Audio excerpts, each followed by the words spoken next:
বটতলা, দিঘিরপাড়, চন্দ্রা, কালিয়াকৈর এটি একটি গুরুত্বপূর্ণ শিল্প এলাকা, কিন্তু দুঃখের বিষয় এখানকার ড্রেনেজ ব্যবস্থা অত্যন্ত নাজুক ও অপর্যাপ্ত। সামান্য বৃষ্টি হলেই পানি নামার কোনো ব্যবস্থা থাকে না, ফলে কয়েক ঘন্টার বৃষ্টি কয়েকদিনের দুর্ভোগে পরিণত হয়। গ্রামে বছরে ২-৩ বার বন্যা হতে পারে, কিন্তু একটি শিল্প এলাকায় কয়েকদিন পরপর জলাবদ্ধতা হওয়া কোনোভাবেই স্বাভাবিক নয়। ভাঙাচোরা রাস্তা, অপরিকল্পিত ড্রেনেজ ব্যবস্থা এবং পানি নিষ্কাশনের অভাবে হাজার হাজার গার্মেন্টস শ্রমিক, ব্যবসায়ী ও সাধারণ মানুষ চরম ভোগান্তির শিকার হচ্ছেন। দোকানপাটে পানি ঢুকে ক্ষতি হচ্ছে, বাসাবাড়ি পানিতে তলিয়ে যাচ্ছে, মানুষের স্বাভাবিক জীবন ব্যাহত হচ্ছে।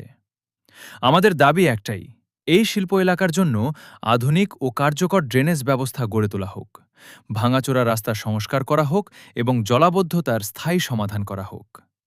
উন্নয়নের দাবি তখনই অর্থবহ হবে যখন মানুষ নিরাপদে চলাচল করতে পারবে এবং বৃষ্টির পানি আর মানুষের জীবনে দুর্ভোগ হয়ে ফিরে আসবে না।